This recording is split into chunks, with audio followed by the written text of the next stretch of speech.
Good afternoon, and thank you for joining our drop-in demo series. I'm Gary McAuliffe. I lead the sales team here at PurePort, and I've got Johnson Cawthon, our VP of Solution Engineering, with me as well. Johnson's going to do the demo portion of today's webinar. You'll talk with him in just a minute. Hope everyone is staying healthy and safe as we conclude what is this week number 847 of the quarantine, or something like that. At least it feels that way. With everyone stuck at home, we thought it was a perfect time for an educational web demo series. And we developed the series really as an opportunity for you to engage with PurePort in a very low pressure way to investigate our platform and see how it enables interconnection of cloud resources and cloud networks. In today's topic, we're going to talk about how to enable AWS Transit Gateway via AWS Direct Connect. And we'll show you how easily the PurePort multi-cloud fabric allows customers to leverage both of those services to really improve their cloud networking capabilities. We'll spend the majority of our time today in the demo portion that Johnson will do, but I also wanted to give just a little bit of context before we get going. So let's get started. As we all know, the cloud has dramatically accelerated the speed of innovation within organizations. Developers and operations professionals can literally spin up new resources in minutes in the cloud. They can launch code updates multiple times a day. And this has really fundamentally changed how quickly businesses can launch new products and services for their customers. And this business need for innovation and all the capabilities that the cloud have enabled has really changed IT in almost every area, really except one, which is networking. It can still take 30, 60, 90 days to build a network and connect your on-premise resources to the cloud. And candidly, PurePort was created to really change that paradigm. We call our solution the multi-cloud fabric, and the goal is to seamlessly orchestrate connectivity to the top cloud providers. We want to be able to spin up connections in minutes, not days or weeks. And the PurePort solution is a fully layer 3 platform, which means that we speak to the clouds and the networking protocols that they require, i.e. BGP. We've built our solution as a fully programmable, modern API-based architecture.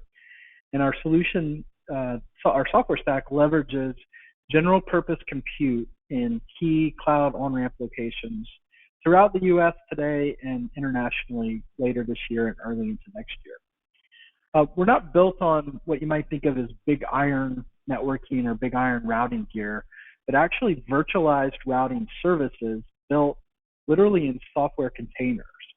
You might think of it as an extremely kind of modern cloud-like networking architecture. Customers can connect to our fabric from a private connection from, say, a carrier or a data center partner. We've also enabled the ability to connect via IPsec, via VPN, which can cloud enable, which might smaller branch offices or SD-WAN solutions, and keep them from having to kind of hairpin back through the corporate data center as part of that process. So today's session is not really meant to be a deep dive on either Transit Gateway or Direct Connect, but I did want to kind of give you a quick overview.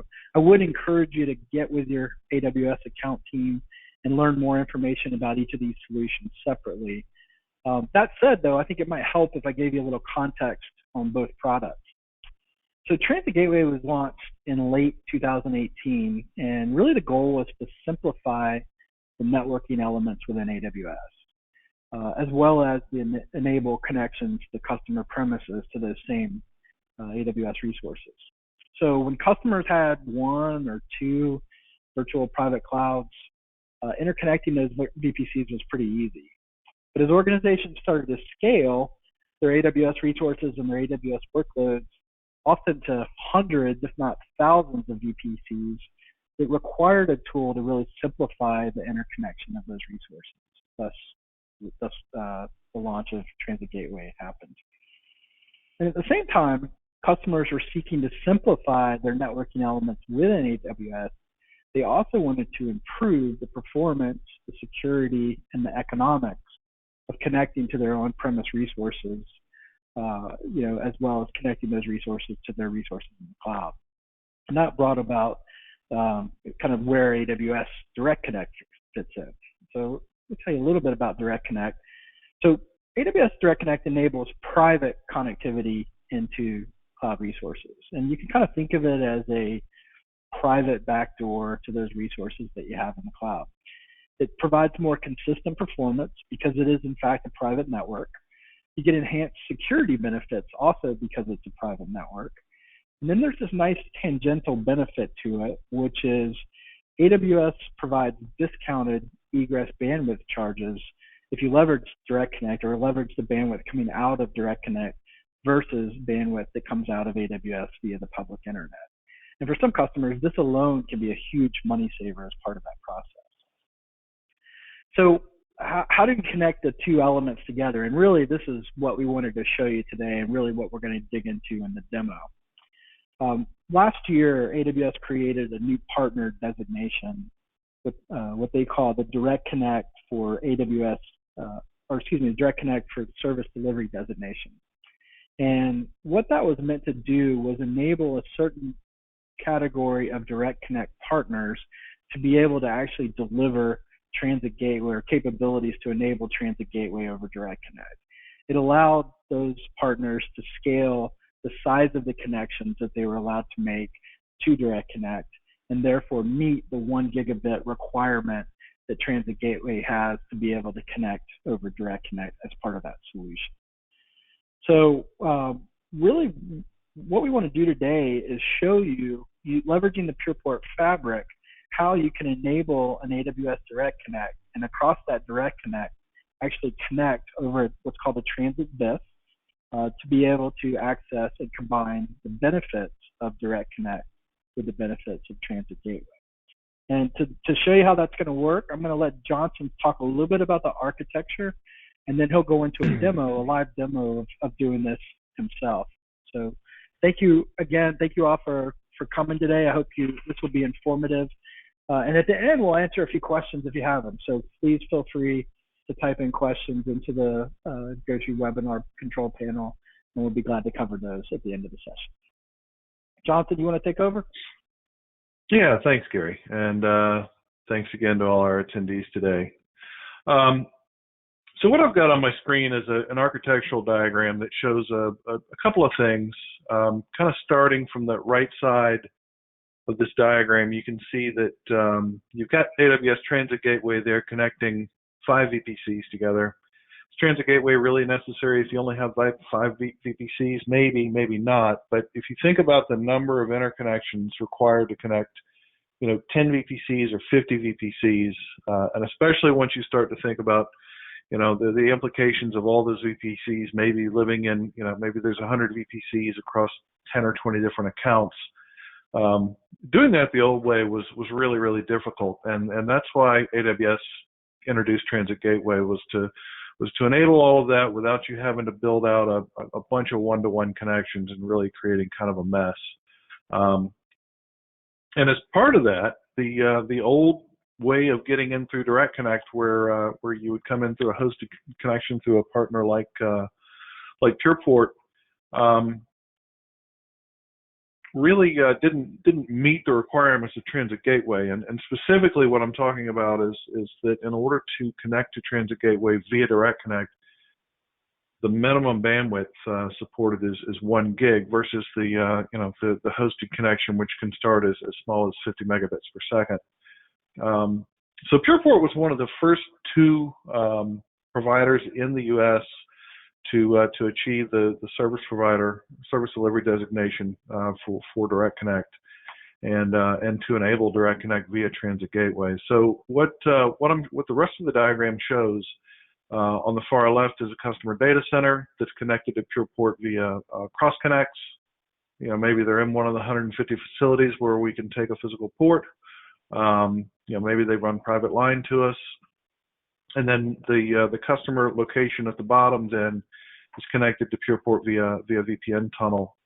And within that kind of white PurePort Washington DC box, what you see is that we've actually, as part of that solution, which is really just 3 connections, in order to achieve a fully HA network, we've actually deployed 6 containerized virtual routers and built out a full mesh between those routers.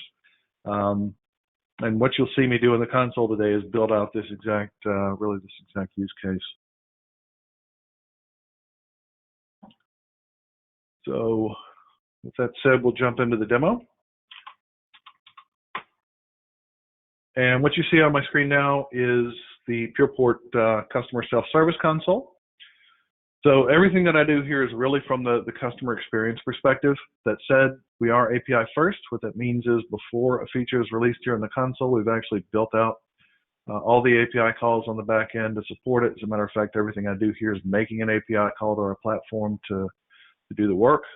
We expose that API to our customers for them to use directly. We've got got the API fully documented right here in the console. And also provide published integrations with Terraform and Ansible if you're using those tools for automation and orchestration. So where I'm going to start is building out a new network. You can really think of a network as a container for connections. So in that architecture diagram that I showed, all three of those connections would be part of the network that I'm going to build. What comes up on my screen is our 5 core locations.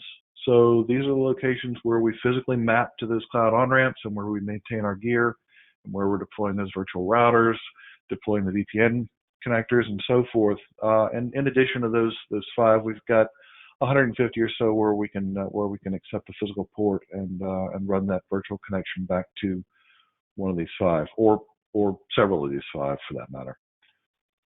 So I'm going to start with an AWS connection. I'm going to choose the Pureport DC location. That's where my 3 VPCs that I've got built out are. That's where my Transit Gateway is. I've already set up the Direct Connect gateway on the AWS side and peered that with the Transit Gateway. I'm going to choose Transit VIF for the peering type since it's Transit Gateway. Again, the minimum speed for Transit Gateway connection over Direct Connect is 1 gig and supports up to 10 gigs. I'll need my AWS account ID. Plug that in. And I'm going to go with the default. You could change the ASN. You can change the BGP password. You could set your own peering IP addresses. Most customers don't want to have to mess with all that stuff. So we figure all that stuff out for them on the back end. Jumping over real quickly to my AWS environment, we should see those 2 new circuits populate here in real time. And there they are. My primary and my secondary. They're in the ordering status. I really only jumped over here to show you guys how quickly we're deploying those connections. The next step is for me to actually accept those connections. I could have done it from the AWS console, but we actually provide buttons to make it really easy. Make sure you're accepting the right circuits. That will probably take 1 to 2 minutes for that acceptance to complete. I could have also, by the way, done that via the AWS CLI, so we provide the CLI commands here to make that easy if that's your preferred way. The next thing I'm going to need is the ID for my Direct Connect gateway. So I'm going to click the link that we provide to go grab that guy, copy into my clipboard. You can see I've got a couple of different Direct Connect gateways there. This one is specifically for the Transit Gateway demo.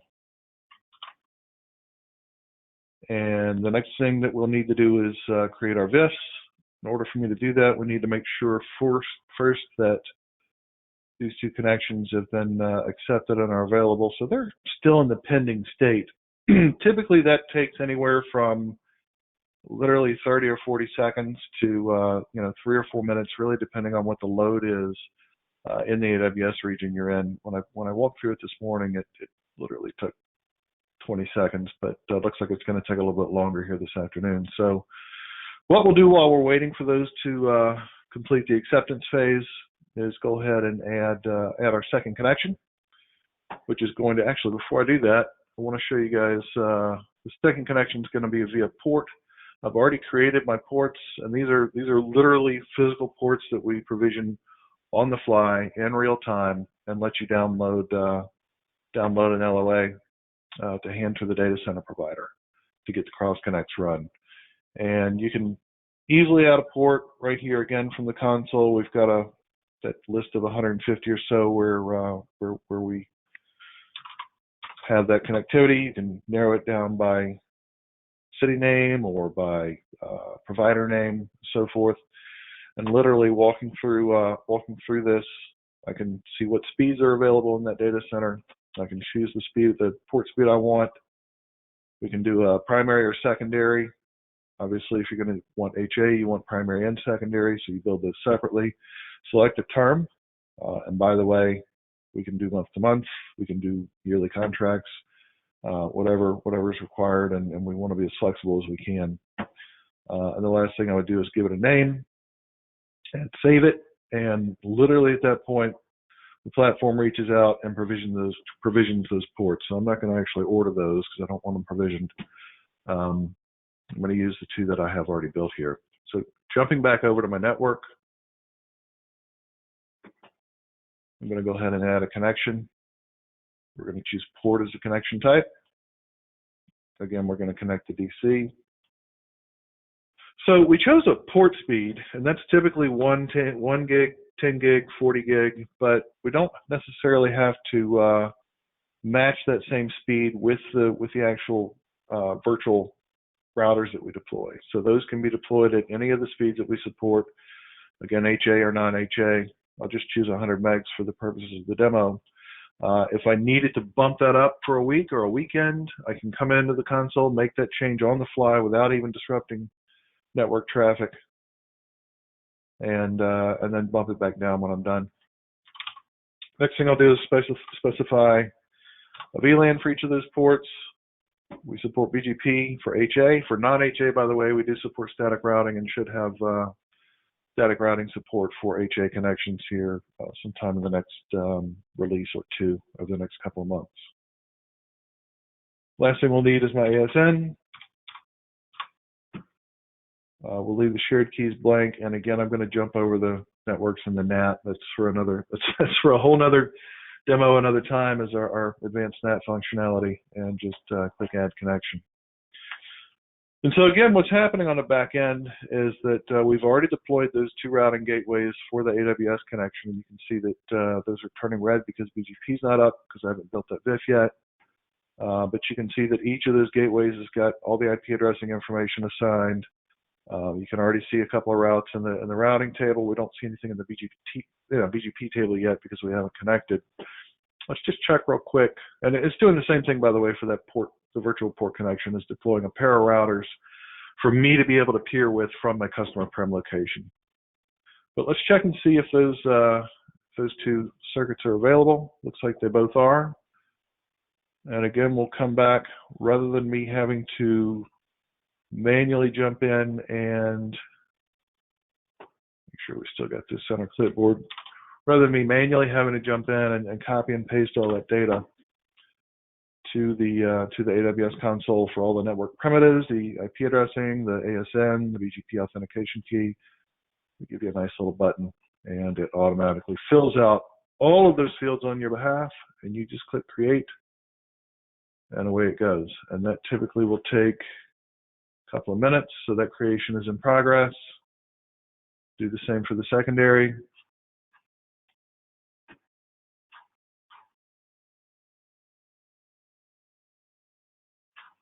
Give it just a second to complete. And there it goes. Go ahead and close that window out. And at this point, what's happening on the AWS side, just to show you that, is that those two VIFs, which is these two, are in the pending state. Again, that'll take 3 or 4 minutes for those guys to come up. Once that's done, I don't have to do anything else. BGP will automatically come up. We'll start to see the routes coming in from the VPCs that I have attached to the Transit Gateway on the AWS side. And once I complete peering back at customer prem, then I've got a network where I can talk from customer prem to the AWS environment through Direct Connect and Transit Gateway. So let's say I wanted to add that third location. It's not in a data center that PeerPort's in, and I don't want to run private line. Or maybe I even do want to run private line, but it's going to take 30 or 60 days, but I want to get started right now and connect that to my network. I can connect in via Site VPN. And again, we'll add that to the DC location, but it could be anywhere on our backbone. Again, I'll choose 50 megs for the speed, and just like with the port, I can change that speed literally on the fly. I can do it here in the console. I can write a script to do it. So maybe I want to turn up the bandwidth over the weekend for for a full backing up all the data out of my cloud environment, or something like that really requires a higher sort of throughput. Plug in the outside IP address of my firewall or router. And by the way, if you have two DIA connections from different carriers, you can actually build those on different IP addresses at customer prem side. For the VPN, we try to be as cross-platform compatible as we can. So we support BGP, which is what I prefer. We also support route-based tunnels with static routing, and even policy-based tunnels for older gear that maybe doesn't support the route-based VPN. Again, I'm going to specify my customer prem ASN. I could turn on a BGP password or not. Again, I'm going to skip over the networks and NAT configuration. That's for another time. I'm going to show you one more quick thing. I don't want to get too much in the weeds, but from an encryption and security perspective, when we first rolled this platform out, one of the cloud providers only supported IPv1. One of the other ones only supported IPv2. We didn't want to be either one of those guys, so we support V1 and V2. We support a pretty broad set of crypto transform sets, including some of the older hashes that are kind of known insecure. Again, for if you've got older gear that's all it supports. We want to make sure that we're cross-platform compatible and giving you all the options that you might need to be able to be compatible with us. I'm not going to put in a pre-shared key. I'll let the platform just generate that on my behalf, and at the end it will surface that here in the interface with a copy and paste button. So again, we're deploying a pair of those containerized routers. These will also have VPN capability. You can see that my public IP just popped up on my first gateway. Public IP should be assigned to my second gateway very shortly.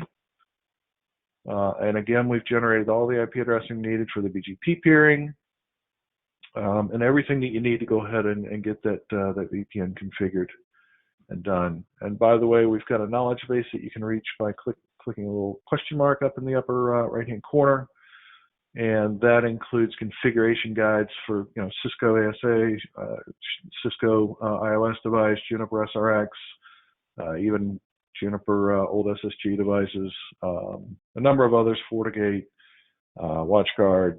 I don't know, there's about a dozen, I think, that we've got articles. And if you've got a device that we don't have an article for, let us know, and we'll be happy to get it written. Jumping back to that first connection we stood up, which was the AWS connection, looks like BGP is up on the secondary gateway. We're actually seeing those routes coming in from the AWS side. Sometimes it's really funny. Sometimes the secondary gateway comes up first for some reason, but typically within just a couple of minutes, both of those guys will be up. And at this point, assuming that I'd connected from my data center over that port and from my customer prem location over the VPN, I've got a full mesh network, and all three of these locations can talk to each other directly through the PurePort fabric without hairpinning through a single location. So I'm going to go ahead and stop there, and Gary, I'll pass it back to you. Yeah, maybe we've got some questions coming in. Yeah, we'll take the questions. So please enter your questions in the console. Looks like we have a couple coming in. But one question for you, Johnson. Could you walk through just kind of from here what we've done from a transit gateway perspective? So the customer would then enable that transit VIF to connect to that transit gateway, and just kind of verbally explain the next portion just to finalize that stuff. Yeah, so I actually had that piece pre-configured. So I had 3 VPCs sitting in AWS, and I built a transit gateway in the same region with those 3 VPCs. I attached each of those VPCs to the transit gateway, which you do, really easily through the console or through the API or the CLI. And from there, I created that new Direct Connect gateway that everybody saw in the demo. And once the transit gateway is deployed, once the Direct Connect gateway is deployed, you can go in and then create what's called a gateway association between the Direct Connect gateway and the Transit Gateway. And what that in turn allows you to do is then bring in Direct Connect circuits into that Direct Connect gateway, which then give you access to all of your assets within AWS through that Transit Gateway. Yeah, great. Again, if we jump back to that architecture diagram, kind of this piece is what I had already built, which is the VPCs, the Transit Gateway, and the Direct Connect Gateway. What we built during the demo was the connectivity from PurePort and from Prem. Does that make sense? Yeah, perfect. Hopefully, as I mentioned earlier, I mean, I think our goal was to give you some exposure today on kind of how PurePort can help enable accessing Transit Gateway over Direct Connect. And as Johnson showed you, and really did live in a matter of about 10 minutes, showed you how easy that process is. And if you've gone through it before, or if you know someone that has, you know it's a pretty complicated endeavor. So 2 questions that we have, and we'll look to see if anybody else types one in. But the first question is technical about the demo, looks like, Johnson. They were asking, when you were building out the connection, you had a point where it said transit, private, and public. What is the public connection, or the public piece that was on there? It's a really good question. I'm going to jump back into the console real quick and actually walk through that super quickly, just to show what we're talking about. So yeah, so we support 3 different VIF types.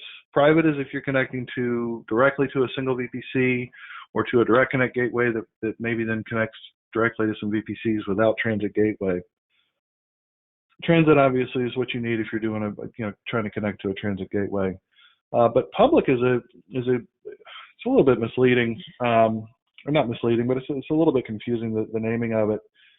Public peering sounds like maybe you're doing something across the internet, but actually what public peering gives you is the ability to connect to AWS public services via Direct Connect.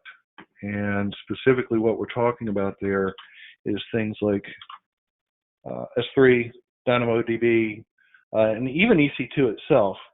So you might have a reason that you want to connect to the public IP addresses that are ported out from your EC2 environment via Direct Connect. And one of the main use cases for this is connectivity to GovCloud over Direct Connect. Since GovCloud doesn't directly support Direct Connect termination, what folks will do is build a VPN termination point in the GovCloud environment, and then connect to the outside of that GovCloud environment via Direct Connect, via private or public VIF rather.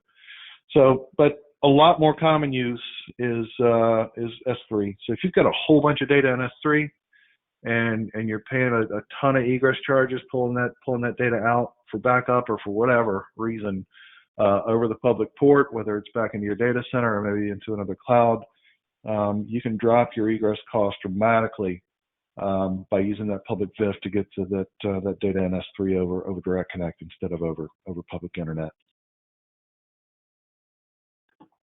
Great, thank you. The second one looks like it might be more from me.